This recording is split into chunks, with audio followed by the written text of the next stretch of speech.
오늘 에스겔서에 있는 이 말씀을 통해서 에스겔에 나타난 하나님의 사랑에 관한 말씀을 드리려고 합니다.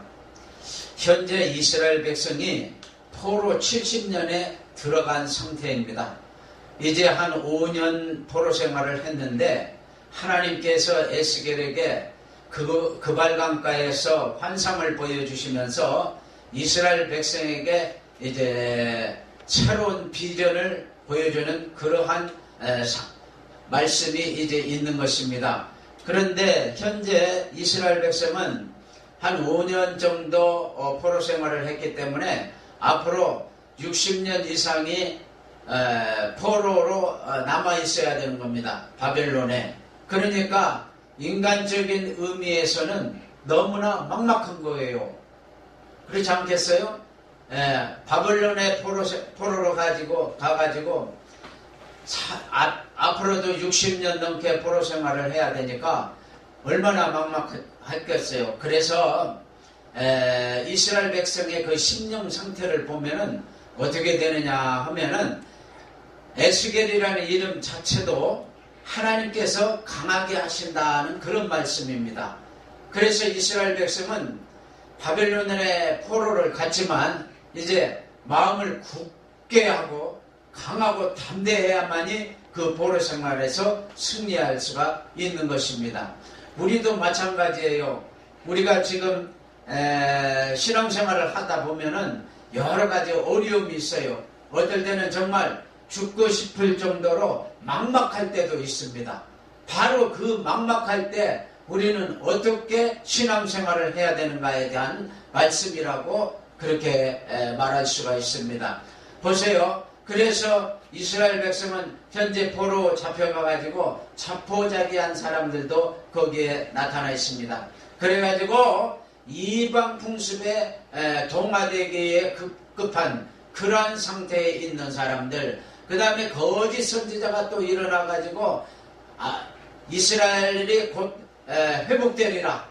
지금 바벨론의 포로로 가 있는데 이스라엘이 회복되리라고 그렇게 거짓말을 하는 겁니다. 하나님은 70년 동안을 정해놨는데 여기서는 그렇게 거짓 선지자가 말을 하는 겁니다.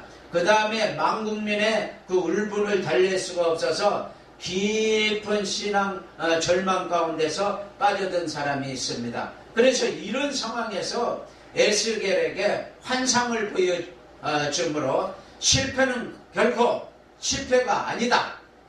예루살렘 멸망은 불가피하지만 새로이 회복될 것을 말을 하고 영광스러운 비전을 보여주므로 포로인들에게 위로와 희망을 주려는 것과 같은 것을 볼 수가 있습니다. 하나님은 우리가 막막할 때 그때부터 일을 하기 시작하는 거예요. 그래서 하나님은 에스겔서를 통해서 환상과 상징과 비유를 보여주는 것입니다. 저도 신앙생활 하면서 막막할 때 많았어요. 제가 결혼하기 전에 어떤 교회에 전도사로 있었는데 그 교회에서 갑자기 사임을 하게 됐어요. 사임하고 나니까 금방 어디에서 전도사로 갈 수 있는 그런 형편도 아니고, 그래서 한 6개월을 기도원에서 정말 밥을 얻어먹으면서 기도를 한 일이 있습니다. 그러는데 그때 정말 막막했어요. 왜? 내 짐 갖다 놓을 데도 없었어요. 신학교 4학년 졸업하고 그리고 바로 이제 그만둔 거예요. 교회와 어떤 사정이 있어서. 그래서 이제 기도원으로 가서 내 책이 한 600-700권 되는데 그거 다 갖다 사정에서 맡겨놓고 이부자리, 그 다음에 여러 가지 하여간 나에게 필요했던 거 다 기도원 창고에다가 맡겨놓은 일이 있습니다. 그리고 6개월을 기도를 하고 그러고 있는데 그때 정말 막막했어요. 그러니까 그때 이제 하나님께서 하나님 음성을 제가 처음 들어봤어요. 어떤 음성이냐면은 결혼하는 문제도 음성을 들어봤고, 그 다음에 이제 여러 가지 개척하는 문제에 있어서도 하나님께서 또 나 나름대로 응답을 주시고 그랬어요. 그러니까 우리가 막막하다고 할 때 그때 하나님이 이제 그때부터 일을 해요. 예. 그러니까 불신자들은 막막하다 하면 죽을 걸 먼저 생각을 하는 경우가 많아요. 그런데 우리 예수 믿는 사람은 그때부터 이제 하나님이 역사를 하시는 거예요. 그렇기 때문에 이스라엘 백성이 금방도 제가 말씀을 드렸지만 자포자기한 사람이 있어요. 이방 풍습에 그래서 물들어가지고 아이고 뭐 이래도 안 세상 저래도 안 세상 그러는데 그냥 뭐 되는 대로 살자 그러는 사람도 있고, 또 어떤 사람은 이제 깊은 절망 가운데 빠져가지고 이제 정말 세상의 술이나 이런 걸 의지하면서 사는 사람도 있었다 이 말이에요. 그런데 우리 기독교인은 막막할 때 그때가 위기인데 그것이 곧 기회예요. 그걸 오늘 제가 말씀을 드리려고 하는 거예요. 자, 보세요.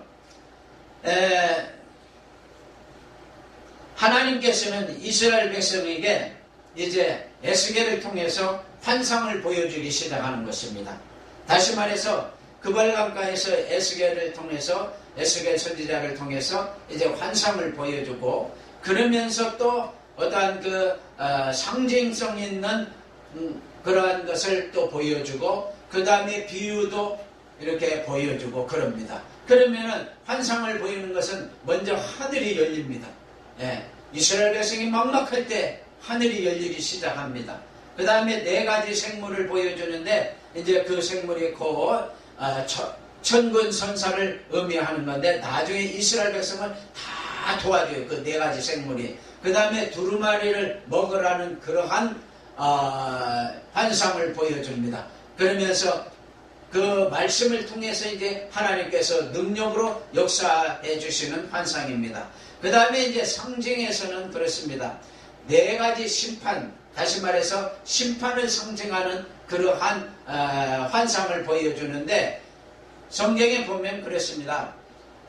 에스겔서 4장에 보면 박석, 운제, 토둔, 공성태, 전철 이런 말이 나옵니다. 그게 뭘 말하냐면 예루살렘 성에 높은 사다리가 있고 언덕이 있고 공성태 큰 나무가 있고 그 다음에 전철이라는 게 있는데, 그 전철이라는 게 뭐냐면 우리 어렸을 때 보면은 인두로 이렇게 뭘 이렇게 지지잖아요. 그게 전철이에요. 그래서 그 전철을 보여주면서 이제 하나님께서 예루살렘이 심판받을 것이고, 또 그러한 가운데서 또 하나님이 이제 나중에 회복시킬 것을 말하는 겁니다. 그래서 에스겔 선지자가 굉장히 고생을 많이 했어요. 다른 선지자들보다도 고생을 많이 한 게 뭐냐면은 이스라엘이라는 나라가 범죄를 함으로 인해서 그들 때문에 에스겔이 390일 동안 좌편으로 누워 있었어요. 좌로 이렇게 누워 있다는 거, 390일을 1년 넘게 누워 있다는 것이 악창이 나고 얼마나 힘들었겠어요. 다 오른쪽으로 누울 수가 없어요. 반드시 누울 수도 없어요. 무조건 좌편으로만 누워 있어야 돼요. 그게 이스라엘 사마리아의 죄 때문에 누워 있었어요. 그러한 말하자면 상징적인 것을 보여줬고, 그 다음에 우편으로 또 40일 동안 누워 있었어요. 그것은 유다의 죄 때문에 누워 있게끔 해서 그걸 통해서 이스라엘과 유다가 깨닫게 하려고 그런 겁니다. 그 다음에 또 뭘 보였냐? 행구를 보여줬었어. 에스겔서 12장에 보면은 에스겔 보고 너 이삿짐을 가지고 왔다 갔다, 낮에는 왔다 갔다 합니다. 그러면 이스라엘 백성이 보고 아니 저 선지자가 왜 저래? 왜 이삿짐을 갖고 또 갔다가 다시 오고 또 갔다가 다시 오고 그러나? 그게 뭘 말하느냐? 이제 말하자면 이스라엘이라는 나라가 이스라엘 백성이 회개도 하고 앞으로 멸망할 것을 예언해서 이제 회개하라고 그러는 겁니다. 그 다음에 밤에는 또 뭘 보여주냐면은 밤에는 포로에 잡혀가는 그 행색을 에스겔 보고 하라고 그럽니다. 하나님이.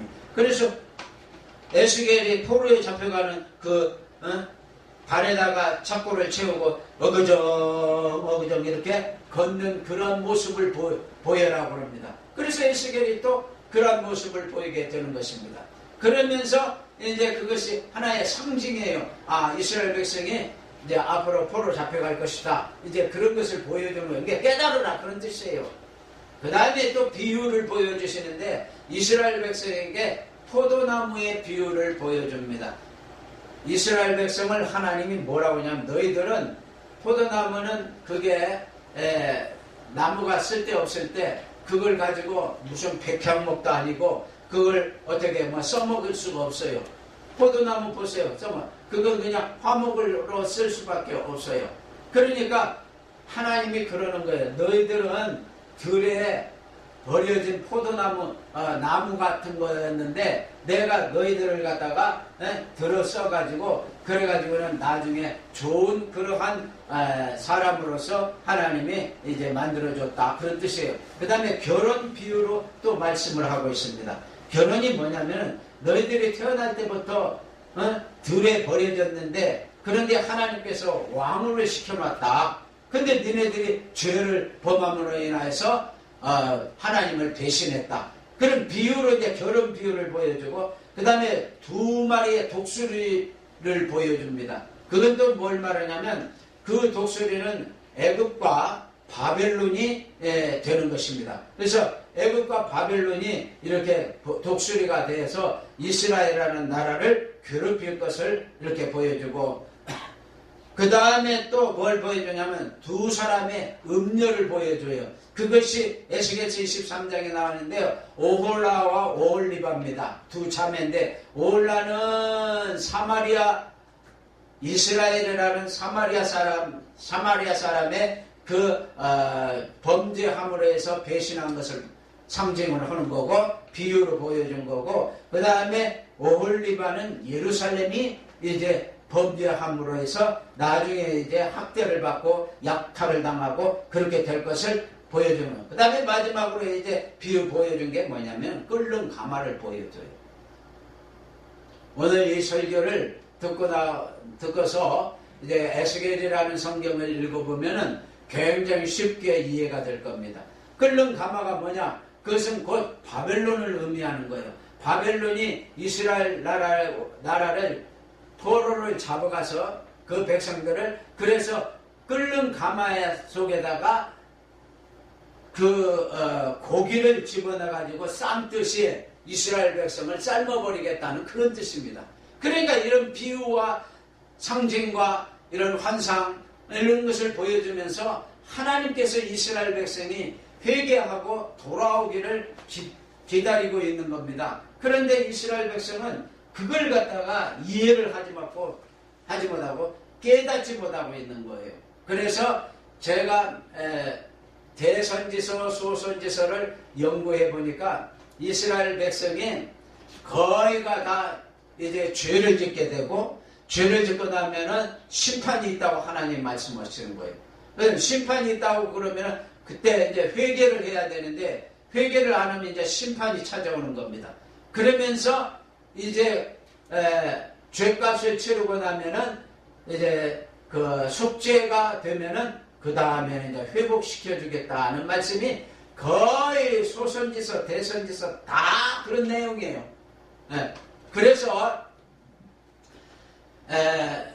하나님께서 이스라엘 백성에게 환상, 그 다음에 상징, 비유 이것을 보여주면서 회개도 촉구하고 또 어려운 현재 상황이지만 환상을 통해서 용기를 가지고 포로 생활을 잘 이겨내도록 하기 위해서 환상을 보여주는 거예요. 그리고 회복될 것을 희망을 가지라 그런 뜻으로. 그래서 에스겔서 36장과 37장에서는 뼈가 생기를 얻는 그러한 환상도 보여주고 있는 것입니다. 사실 죽은 뼈가 어떻게 살아나요? 그것이 다시 살아나는 그러한 일은 전무후무한 일이에요. 그러니까 하나님께서 이스라엘 백성에게 아직도 60년 넘게 남아있는 그 포로 생활을 갖다가 잘 이겨내면은 그러면 하나님이 다시 이스라엘이라는 나라를 성전을 건축하고 그러면서 회복시켜 주시겠다는 그런 말씀입니다. 그래서 새 성전을 통해서 하나님께서는 여전히 이스라엘 백성과 동행하시는 것을 알려주는 거고, 머지않아 장래에 성전이 적은되어 새로운 삶을 살게 될 것을 말해주는, 그래서 이제 그 희망의 메시지로서 그걸 제가 오늘 구체적으로 말씀을 드리는 거예요. 그건 무슨 말이냐? 첫 번에 환상을 보여줄 때 내 생물을 보여줬다고 그랬어요. 그러면 내 생물이 어떻게 생겼냐면은 내 한 생물마다 얼굴이 넷입니다. 얼굴이 넷인데 사람의 얼굴이 있고, 그 다음에 독수리 얼굴도 있고, 사자의 얼굴도 있고, 그 다음에 또 한 얼굴은 또 뭐냐면은 소의 얼굴이 있습니다. 그러니까 사람은 하나인데 얼굴이 넷이에요. 넷. 그러면서 그 사람이 이제 얼굴 넷에 날개도 4개가 있어요. 날개가. 이게 날개가 각 얼굴마다 날개가 있어가지고는 막 날아다니는데 번개같이 빠르다고 했어요. 성경에 보면 그게 에스겔서 1장 5절에서 14절에 나오는 말씀이에요. 번개같이 빠른데 그 네 생물이 내 얼굴을 가지고, 얼굴을 넷을 가지고 그러면서 번개같이 빠르게 다니는데 그 네 생물 가운데에 불꽃이 막 일어난다고 그랬어요. 그러니까 자, 가만히 이렇게 상상해 보세요. 막 불꽃이 엄청나게 일어나는데 거기에서 네 생물이 뭐 번개같이 빠르게 다닌다. 그것은 뭘 말하느냐 하면은, 하나는 네 생물의 그 얼굴에 한 얼굴은 뭐냐, 사람의 얼굴이라고 그랬어요. 그것은 다시 말해서 그 사람의 얼굴을 한 것은, 사람은 지혜롭고 또한 이스라엘 백성을 지혜롭게 인도한다는 그런 뜻이에요. 사람의 얼굴을 가진 그 생물은 그것이 곧 뭘 말하냐, 에스더가 아갑 사람 하만이 이스라엘을 멸절시키려고 할 때 그 에스더에게 정말 믿음을 주어가지고 도리어 이스라엘이 굳게 서게 되고, 그때까지 그 아말렉이 이스라엘을 얼마나 괴롭혔는지 몰라요.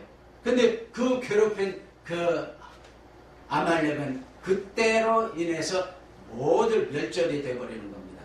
그러니까 사람의 얼굴을 한 그 네 생물은 어디를 가든지 이스라엘 백성을 인도해 주시는 거예요. 그 다음에 사자의 얼굴은 뭘 말하냐, 강한 능력을 말하는 거예요. 이스라엘 백성을 보호하고, 다니엘이 사자굴에 들어갔을 때도 그때도 살려줬고, 그래서 이제 다니엘에게 만들어줬다 이 말이에요. 그러니까 사자의 얼굴이 곧 말하자면 이스라엘 백성도 살려준다는 그런 뜻입니다. 소의 얼굴은 무슨 의미냐면은 때로는 소처럼 도움을 준다 이거예요. 이스라엘 백성이 포로에 잡혀가지 않으려고 그렇게 많이 정말 생각을 했어요. 근데 예레미야 선지자가 뭐라고 하냐면 너네들 포로 잡혀가라 그랬어요. 그러니까 무슨 선지자가 포로를 잡혀가라고 그러느냐 하면서 예레미야를 그래서 구덩이에도 빠지고 괴롭힌 일이 있었어요. 그게 왜 그러느냐, 하나님은 이스라엘 백성이 포로로 잡혀가면 자기들이 생각할 때는 포로 잡혀가면 다 죽을 줄만 알아요. 그런데 그렇지 않아요. 하나님이 포로에 잡혀가라고 하면은 거기에서도 하나님이 역사를 해가지고 거기서도 다니엘처럼 살려주고 에스더처럼 살려주고, 그래서 거기서도 하나님이 살게끔 이스라엘 백성을 만들어주는 거예요. 근데 그걸 모른다 이 말이야. 이스라엘 백성은 포로 간다는 그 자체만 힘들게 생각한다 이거예요. 그래서 이스라엘 백성이 이제 70년 포로인데 50년만 포로 생활을 하고는, 그러고는 이제 1차 귀환을 할 때 보석 같은 걸 많이 갖고 나왔어요. 그러니까 포로 생활하면 거기 가서 막 죽을 고생을 할 줄 알았는데, 이스라엘 백성에게 하나님이 포로 중에도 함께 해주시고 그래서 축복을 해주셔서 거기에서도 많은 보석을 갖고 나왔다고 성경이 말씀을 하고 있는 거예요. 이렇게 하나님께서 이스라엘 백성을 늘 보호하고 함께 해주시는 것을 이제 알려주는 거예요. 그러니까 우리가 생각할 때는 자 보세요. 아까 저 서두에 그랬어요. 이스라엘 백성이 막막해요. 지금 60년이라는 포로 생활을 앞으로도 더 해야 돼요. 그러면 그걸 생각하면 죽고 싶지요. 에? 우리 예수 믿는 사람들이 막막할 때가 많아요. 그러면 그때 막막하다 할 때 예수 안 믿는 사람들, 불신자들은 죽을 걸 생각하지만 우리 예수 믿는 사람은 하나님 앞에 기도하면 그때부터 이제 하나님이 일을 하시는 거예요. 역사하신다 이 말이에요. 그렇기 때문에 여러분들이 하나님을 믿으면 그런 말하자면 축복이 있다는 것을 이제 우리가 알고 그래서 기도하는 거예요. 예수 믿는 사람은 왜 기도를 하는데? 막막할 때일수록 하나님, 아까도 그랬잖아. 나 하나님 음성까지 들었다. 막막할 때. 결혼 음성 들었어요. 나 하나님의 음성 처음 들어봤을 때. 내가 3번 들었는데 그때 처음 들었어요. 막막해요. 뭐 개척자금이 있는 것도 아니고 지금 교회에 어디서 오라는 것도 아니고 그래가지고 혼자 정말 근 1년을 기도원에서 정말 그 밥 얻어 먹으면서 기도를 했는데 그 기도원에 온 어떤 목사를 만나가지고 그 목사를 통해서 이제 그 교회에 성가대 주의를 하러 갔는데 거기에 가서 내가 결혼에 대해서 음성을 들었다는 그 여자가 거기에 앉아 있었어요. 그래가지고 문제가 이제 해결되는 거예요. 결혼을 함으로 해서 이제 모든 문제가 해결이 되는 거예요. 그러니까 막막하다 보면 그때는 도리어 기도하면은 하나님이 음성도 들려주시고 정말 축복도 해주시고 그러는 거예요. 에? 그래서 하나님은 이스라엘 백성이 아까도 말했지만 내 생물의 환상을 보여줬어요. 그러니까 하나님이 먼저 에스겔에게 하늘문을 열어줬어요. 하늘문을. 그러면서 그 발강가에서 아까도 말한 것과 같이 환상 보여주고 상징성이 있는 것을 또 보여주고 비유도 보여주고 그러면서 이스라엘 백성 보고 회개하고 돌아오라고 그러고 그 다음에 또 이제 하나님께서 새 성전을 보여주면서 희망을 가지고 다시 본국에 돌아갈 것을 이제 회복시켜 줄 것을 말을 하는 거예요. 그래서 보세요. 성경에 보면은 거의 가서 하늘문 열린 것이 한 4-5번 있어요. 근데 거의가 다 막막할 때 하늘문이 열렸어요. 오늘 에스겔에서도 마찬가지고 그 다음에 야고보 창세기 28장에 보면은 야곱이 그랬어요. 자기 쌍둥이 형 에서가 자기를 죽이려고 하니까 이제 파축 사건과 축복 안수 사건이 있었어요. 자기를 죽이려고 하니까 자기 어머니, 자기 오빠네 집으로 도망을 가라고 해서 그래서 이제 밧단 아람으로 도망을 갔어요. 근데 도망갈 때 정말 보따리 하나 짊어지고 그러고는 근 1000km가 넘는 그런 곳으로 도망을 가는데 첫 번 베델 쪽에서 하루 저녁을 자게 되어 있었어요. 그런데 거기서 하늘문이 열린 거예요. 창세기 28장에 나와요.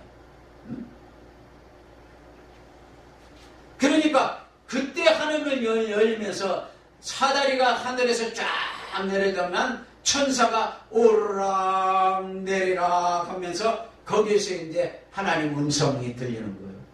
그러면서 하나님이 야곱 네가 어디를 가든지 내가 너와 함께 하겠다고 그러니까 야곱이 거기다가 기념비도 세워놓고 하나님 내가 밧단 아람에 가가지고 다시 이스라엘로 돌아올 때는 하나님 내가 여기서 하나님께 11조도 바치고 그리고 하나님을 섬기겠다 제단 쌓겠다고 그렇게까지 이제 맹세를 하고 갔어요.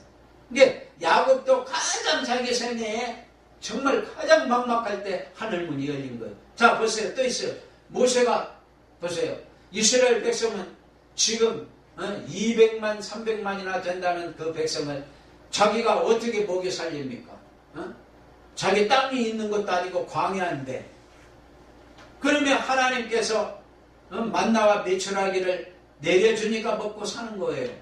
그러니까 가나안 땅에 들어가려면 아직도 40년을 있어야 되고 가나안 땅 들어가면 또 거기에는 히족속, 여부스 족속, 그 다음에 아무리 족속, 기르가스 족속, 가나안 족속, 브리스 족속, 막 이런 족속들이 다 기구리 창대해요. 그 사람들이. 그래서 키가 보통 3m예요. 그런 사람들을 어떻게 이겨요? 그러니까 모세가 정말 호렙산에 올라가서 하나님 앞에 금식을 40일씩 하면서 기도를 할 때 그때에 이스라엘에게 율법을 주면서 그러면서 모세에게 말하자면 능력을 줘서 그 모세의 지팡이를 통해서 홍해도 가르게 하고 지팡이를 통해서 또 그 법궤를 줌으로 해서 그 법궤가 또 요단강도 가르게 하고 또 그 법궤를 통해서 여리고성도 무너뜨리고 그 법궤를 또 앞세울 때 그 중부지방 가나안 땅 중부지방 그 다음에 또 남부지방 또 그 법궤를 앞세워서 저 북부지방 다 가서 전쟁을 할 때마다 하나님이 이기게 해주셨어요. 그렇기 때문에 모세도 가장 막막해. 자기 백성들이 어떻게 하면 자기를 돌로 쳐서 죽이려고 그래. 왜? 죽을 매장지가 없어서 우리 광야 여기에서 개죽음 당하게 만드냐고 하면서 이스라엘 백성이 모세를 돌로 치려고도 할 때가 있었다 이 말이에요. 그렇게 막막할 때 하나님은 호렙산에서 하늘문을 열어준 거예요. 그러니까 우리가 어렵다고 해서 절대 실망하면 안 되는 거예요. 하나님이 살아계시다 이 말이에요. 마태복음 17장에 보면은 예수님이 이제 얼마 안 있으면은 십자가를 져야 됩니다. 십자가를 지고 이제 죽어야 되는데 그때에 변화산으로 올라갔어요. 베드로, 야고보, 요한을 대동하고 올라갔어요. 그때 또 하늘문이 열렸어요. 십자가를 지기 얼마 전에 하늘문이 열리면서 거기에서 베드로가 보니까 모세도 있고 엘리야도 있어. 너무너무 예수님이 그 얼굴이 빛과 같이 햇빛보다도 더 찬란하게 빛이 비쳐 그러니까 우리 여기다가 초막을 짓고 우리가 여기서 살았으면 좋겠다고 그랬어요. 그러니까 예수님 십자가 지시기 전에 천국의 광경을 보여준 거예요. 그러니까 십자가 질 때 예수님도 얼마나 어려웠겠어요.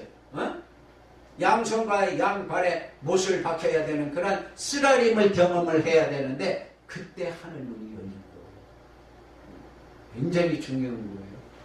여러분들이 그러니까 이 세상 살면서 어렵다고 그러면 그거 어렵다 하면 그때는 바로 기회하고 축복받을 그러한 상황이에요. 저도 그런 걸 너무나 많이 체험을 했기 때문에 그래서 자신 있게 제가 말씀을 드리는 거예요. 자, 에스겔이 그러니까 보세요. 환상을 보고 또 변화산에서 예수님이 십자가 지시기 전에 요한계시록 1장과 21장에도 보면은 무슨 말씀이 나와요? 우리 성도들이 앞으로 죽게 되면은 예수를 믿고 죽었으니까 천국을 가야지. 그러니까 천국의 광경을 쫙 보여주는 거예요. 예수를 믿다가 말하자면 천국이 없다고 하면 그것같이 말하자면 막막한 일이 어디 있냐 이 말이에요. 그래서 천국으로 말하자면 들어가는 그런 말하자면 광경을 환상으로 보여요. 그러니까 우리는 막막하다 하면 그때가 이제 하나님 역사에서 놀라운 하나님의 축복의 능력의 은혜의 시간인 것을 믿으시기를 바랍니다. 아멘. 아멘. 자 보세요. 그래서 하나님이 에스겔에게 그러는 거예요. 3장에 보면 나와요. 이스라엘 백성을 때를 얻든지 못 얻든지 가서 깨우쳐라고 했어요. 그렇게 말하자면 막막할 때 하나님께서 복을 주시는데 왜 그걸 갖다가 깨우치질 않느냐요. 호세아서에 보면은 2장에 하나님은 이스라엘 백성을 사랑해 주시는데 계유하시는 하나님이라고 해서 계유하면 타일러서 깨닫게 하는 걸 말하는 거예요. 그러니까 에스겔에도 깨닫게 가서 외쳐라고 그랬어요. 그걸 갖다가 외치지 않으면은 그 핏값을 에스겔에게 찬다고 그렇게 말하는 것이죠. 그래서 이제 앞으로 이제 또 심판도 있고 그럴 텐데 그것을 갖다가 심판을 면하기 위해서는 그래서 가서 깨닫게 하라. 깨닫도록 그렇게 하라. 성경에 보면은 깨닫지 못하는 사람은 짐승과 같다고 그랬어요. 에?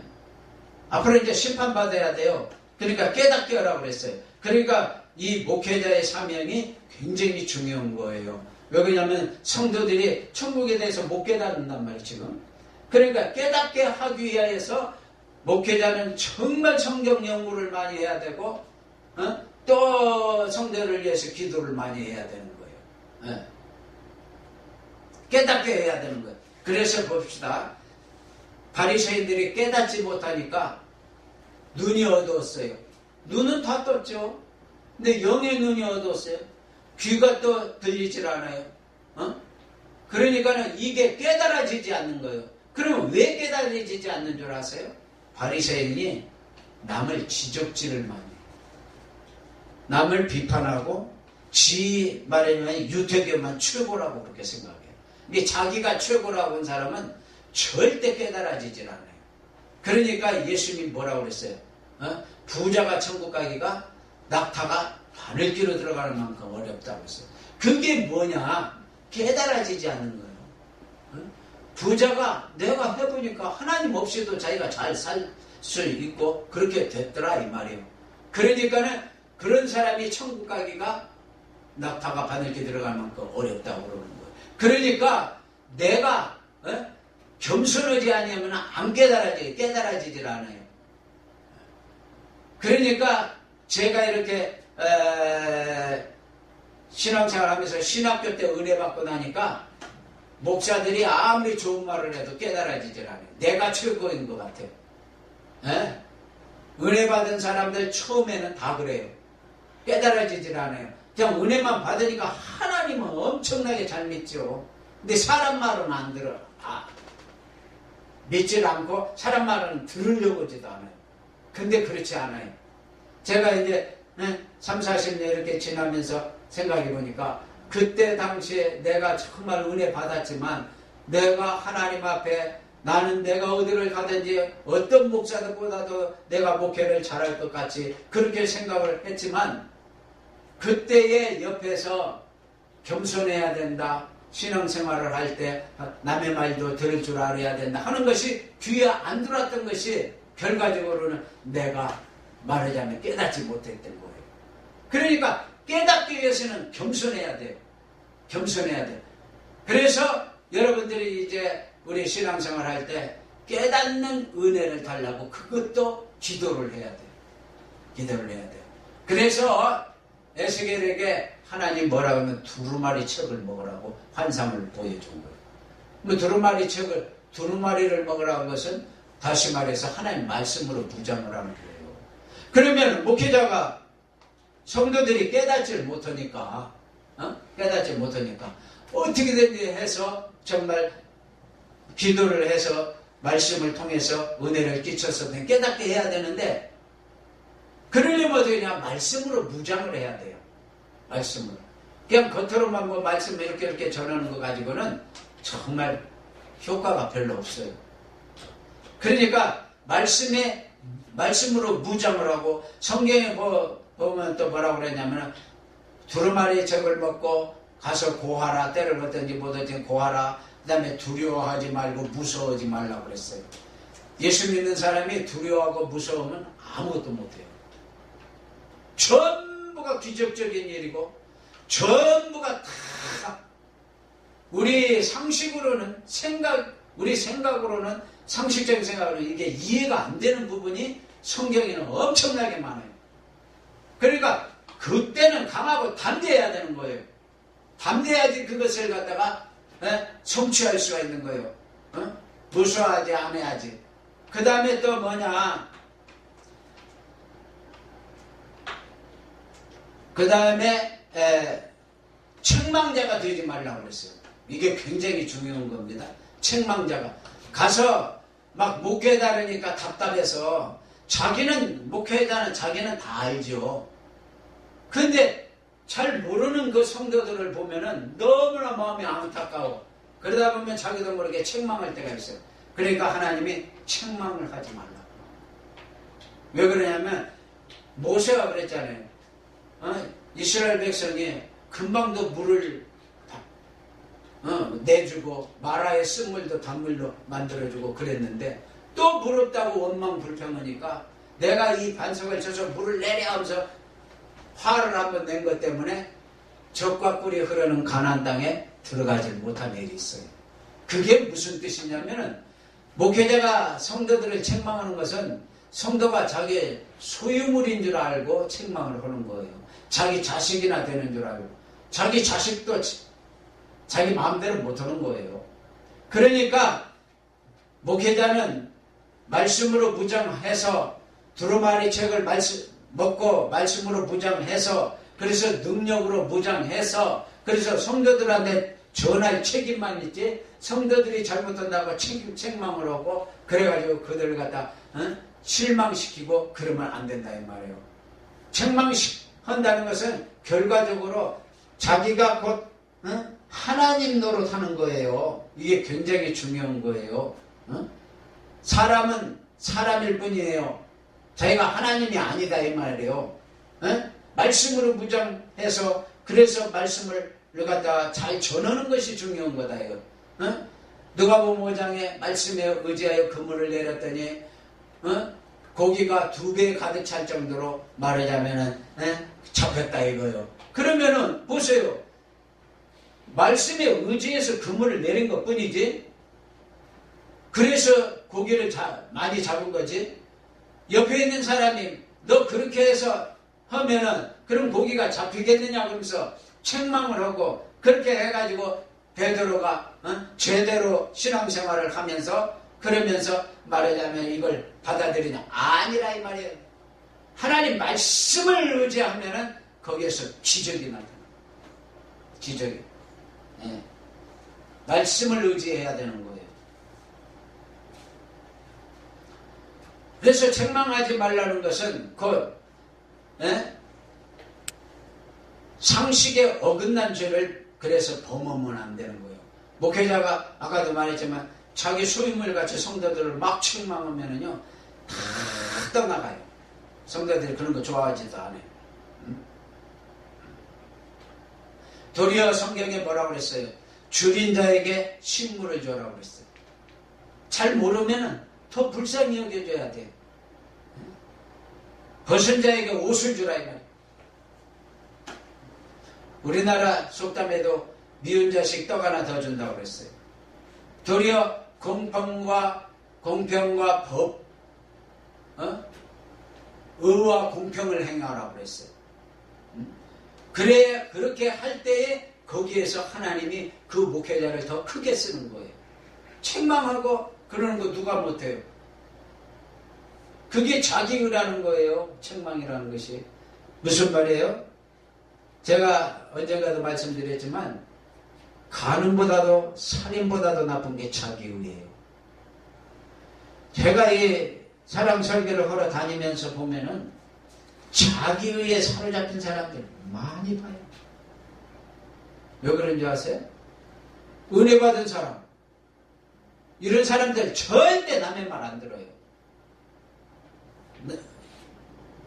만약에 내가 가서 그 은혜 받은 사람 그렇게 하면 안 돼. 그래가지고 겸손하게 하고 그러면서 목회를 이렇게 그러면은 속으로 그런다고. 그러니까 당신은 몇십 명, 몇백 명 갖고 말하자면은 수dob했지. 나는 몇천 명 자신이 있다. 속으로 그렇게 생각해요. 그러니까 말해봐야 소용이 없어요. 은혜 받은 사람들, 그 다음에 목회자들, 또 신학생들, 또 착하다는 사람들 말해봐요. 나는 너보다 더 착한데 속으로 그래. 안 들어요. 그러니까 그냥 그런 사람들에게는 줄인 자에게 식물을 주고 벗은 자에게 옷을 주는데요. 그러면 하나님이 알아서 다 처리를 해요. 내가 그것 때문에 신경쇠야 병까지 걸린 사람이에요. 나는 어떤 대한민국의 어떤 큰 교회를 가도 그 목사보다 내가 잘했다, 잘할 수 있다고 내 스스로 그렇게 장담하고 돌아다녔던 사람이에요. 근데 나중에 이제 신경쇠가 딱 떨어지고 나서 하나님이 하나하나 이제 저에게 말하자면 체험을 주고 깨닫게 해주는 거예요. 17년 만에 이제 다 깨닫고 말하자면 은혜 받고 병 다 고쳤는데 그러면 어떻게 되는지 알아요? 자기 위에 내가 사로잡힌 거예요. 나는 누구보다도 잘할 수 있다는 자신감에 차 있었어요. 자신감 가져야지. 그런데 신앙에 대한 교회에서 신앙생활하는 것에 대한 자신감만 가지고는 안 되는 거예요. 밖에 나가서 형제도 사랑을 해야 돼요. 밖에 나가서도 내가 예수 믿는 사람으로서 칭찬을 들어야 돼요. 밖에서는 칭찬 못 듣고 교회에서는 목사가 얼마든지 잘할 수 있어요. 성도들도 얼마든지 잘할 수 있어요. 제가 언젠가 말했지만 우리 사모님이 50대 중반 되니까 갱년기가 왔는지 뭐 계속 신경질을 부리는 거예요. 우리 사모가 세상을 좀 모르니까 내가 이렇게 가르쳐줘요. 그러면 가르치려고 하지 마라. 그 말을 제일 많이 했어요. 지금도 우리 사모는 순진해갖고 잘 뭘 몰라요. 오직 돈 오고 그 다음에 돈 오고 또 하나 뭐 그런 것밖에 몰라요. 세상 거.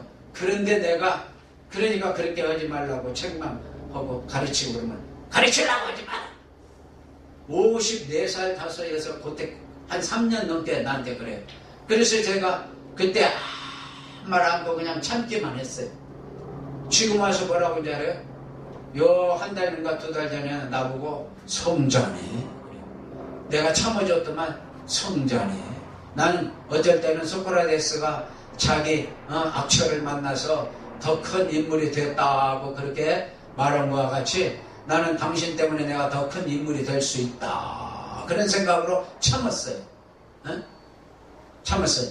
그러니까 백날 말해봐야 못 깨달아요. 하나님이 깨닫게 해줘야지. 그래서 내가 말했잖아요. 감리교 목사, 그 유명한 목사들 한 3사람, 그 다음에 텔레비에 나오는 그 잘 웃기는 그 목사님, 그 설교, 그 다음에 여자 목사, 하는 목사, 그런 너네 명 목사들 설교 듣고 자기 스스로 자기가 하나님께 은혜 받고는 나중에 자기가, 미안하다고 그러고 어쩔 때는 자기같이 못난 사람하고 사라져서 고맙다 소리까지 했어요. 그게 뭐냐? 하나님이 깨닫게 해야 돼요. 책망을 절대 하면 안 돼요. 자식도 책망하면 안 되고 마누라는 말할 것도 없고 남편도 말할 것도 없고 친구, 친척 말할 거 없어요. 그냥 잘 못하면 그냥 미운 자식 떡 하나 더 준다고 떡 더 줘요. 내가 그래서 이번에도 하나님 앞에 이렇게 기도하는데 그러는 거예요. 부모들이 대개 보면은 자식들이 자기한테 잘하면은 조금이라도 더 많은 재산을 줘요. 딸이 잘하면 또 딸한테 많이 주고. 그러면 그게 올바른 거냐? 내가 볼 때는 올바르지 않아요. 왜 그런지 알아요? 무슨 자식 놓고 장사하는 것도 아니고, 미운 자식 떡 하나 더 주란 말이에요. 사고 치고 다니면서 부모가 돈을 주면은 그걸로 또 나쁜 짓 할 줄로 알고 부모는 그 자식한테는 돈을, 유산을 많이 주지도 않아요. 근데 나도 봤지만, 3형제가 있는데, 제일로 막내가 지금 그 양반이 목사 됐어요. 근데 그 자기가 아버지한테 신임을 얻었어요. 근데 첫째, 둘째 형들한테는 재산을 거의 주질 않았어요. 자기한테만 다 줬는데, 자기가 그 사업해갖고 다 말아먹고. 그러니까 부모가 볼 때 그 자식이 착한 거지, 하나님이 보실 때는 어떻게 되는지 모르는 거예요. 그러니까 조금 못하더라도 똑같이 나눠주라면 공평하게. 부모가 자식이 자기한테 잘못한다고 재산 조금 주면 그게 무슨 장사하는 거지. 내가 오늘 요 근래 그 생각이 나더라고. 그래서 내가 이거 말씀을 한번 전해야 되겠다. 그러므로 책망하지 말고 도리어 더 잘해주라 이 말이에요. 이스라엘 백성이 잘못하면 심판이 있습니다. 그러면 그 심판을 면하게 하기 위해서 하나님께서 깨우쳐도 주고 그 다음에 하늘문도 열어주시고 환상도 보여주시고 그러는 거예요. 하나님이 알아서 하는 거예요. 자, 심판 어떻게 해서 받아요? 이스라엘 백성이 망해가지고 바벨론 포로 갈 때 뭐라 그러냐. 암몬 사람들은 좋다 그러고, 그 다음에 두루 사람들도 좋다, 저것들 그렇게 잘난 체해야 되나, 잘 됐다, 좋다 그러고, 모압 사람은 이스라엘 백성을 비난하고, 니네나 우리나 뭐 하나님 믿는 사람이나 안 믿는 사람이 똑같다 그러면서 비아냥거리고, 에돔 사람은 땅을 황무케 하고 칼에 엎드려지게 한다고 이렇게 막 이스라엘 백성을 도와주지 않았고, 그래서 이제 칼에 엎드릴 거라고 이제 예언을 들었고, 막 이렇게 다 그랬어요. 그럼 그런 심판을 면하게 하기 위해서 하나님께서 이스라엘 백성에게 이제 회개하고, 그리고 이제 깨달으라는 그런 뜻이에요. 네.